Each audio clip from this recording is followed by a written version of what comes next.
الله پیغمبر صلی الله علیه وسلم راو خدل دومره رکعتونه دي هغه الله پیغمبر را تاغه وختونه راو خدل اذان راو خدلو ته قران اوچت کې قران کې 15 اذانونو ذکر ټیم اذان ذکر نشته لري 15 ټیم مون ذکر نشته لري د هر مونږ د رکعتونو ذکر نشته لري د مونږ د تفصيلات ذکر نشته لري د الله پیغمبر مونږ تاسو طرف تاسو ولا خو کې یو فتنه را پورته شوی و د منیر شاکر والا د تراویح د انکار نه شروع شوی و او نن د رسول الله صلی الله علیه وسلم په مستخی باندې وکړي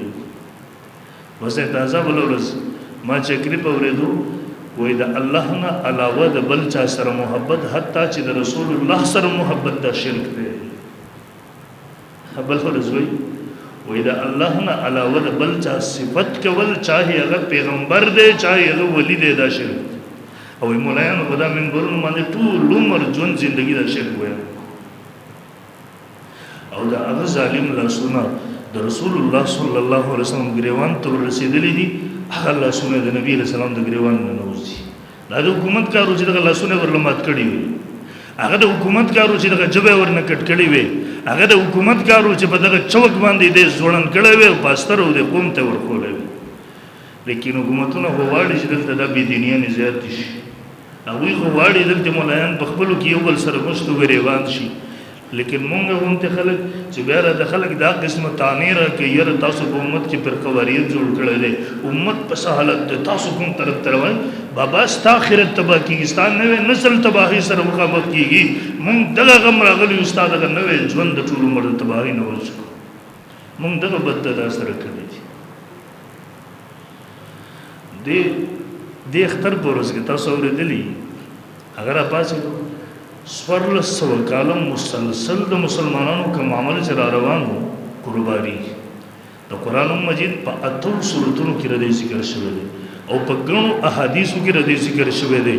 سلور واړه مذاهب ور باندې متفق سورلس سو کال د مسلمانانو تعامل ور باندې را روان هغه ظالم برد شو وای دا قرباني دا خو صرف وخی دی بس نور حیثیت نه لري دا خو د حج سره تعلق ساتي دلته قربانو سره تعلق دی او هغه کل کروز باندې وخی ما په دې کې بل ورځ تقریبا د 500 پورې دا قاعده را جمع کړي دي مختلفو دارالفتاګانو د ما ورولېګل تمام مکاتب فکر کاغه مکتب دا هغه علماء دیوبند دي هغه اهل حدیث حضرات دي هغه د جماعت اسلامي والا دي هغه د اشاعت التوحید پجبریان دي هغه بریلی حضرات دي هغه سیفیان دي هر طبقه چې دغه ټولو د دې په اړه کې نظر سره د عقیده نظریه سره او دا یو کړه واخلي دې په روزه کې چیلنج ورکو په معراج باندې ول چا ویل دي چې معراج اتفاقی دی د منکر کافر دی ماونت الفقهاء متکلمین دا ټول یو طرف ته کدا ټول وای چې دا سړی صرف کافر نه بلکې ملحد او زنديق نه سوچ چې معراج نه انکار کوي بلکې تخپل استاد چې تورته نسبت کې شیخ عبدالسلام صاحب دغه تفسیر احسن الکلام په ځلسمه سے بارو اوچتګه هغه مو سوچ چې معراج نه انکار کوي دا سړی صرف کافر نه دی بلکې ملحد او زنديق او دغه صرف پولیسرات نه انکار د معجزات نه انکار دا مختلف قسم ضروریات دین چې تقریبا 40-50 تر رسیدلې د ظالم باغی بس استهزاء کوي بده د اخبار نمک کې کلیپ راغی د رسول الله صلی الله علیه وسلم او یقینو کې دومره دل ازار کلیپ دومره دل ازار ما چې وګورم ما دا خو د سوشل میډیا باندې چلی کاش کدا قوم په دې باندې راوته وي یو احتجاج ور باندې کړي وي د حکومت نه مطالبه کړي و چې دغه دجال لجب بند کا دغه دجال ته لګام ور واچو مسلسل د الله د پیغمبر توهین کوي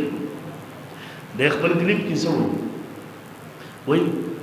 وای رسول د رسالې نه دی د رسول الله صلی الله علیه وسلم په ذات خبره کوي وای رسول د رسالې نه دی رسول هغه چاته ویل کېږي چې هغه را لېږل شوی یعنی بل چا را لېږلی